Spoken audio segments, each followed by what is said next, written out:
But meanwhile, when we talk about Mashiach, a human being, a Jewish leader, will usher in a Messianic age. That is mentioned in the Torah. It's hinted in many places, dozens of places, but it's expressly mentioned in the end of the book of Deuteronomy, where God says, after Moses promises us in the name of God, that a time will come, the Jewish people will be scattered all over the world.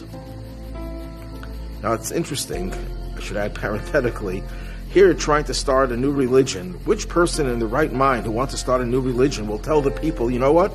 You are going to fail, and you're going to be driven out of the land, and you'll be scattered to the four corners of the earth. But then at the end of time, God will return you and restore you to your homeland, and God will again be your God, and everything will be fine. So that's the most explicit reference to the Messianic age at the end of the book of Deuteronomy. But before that, near the end of the book of Numbers, Bilam, the heathen prophet who tried to curse the Jewish people, and instead of curses, only blessings came out of his vile mouth, he referred to the future. And he says, I see it, but not now. I see it, but not in the near future.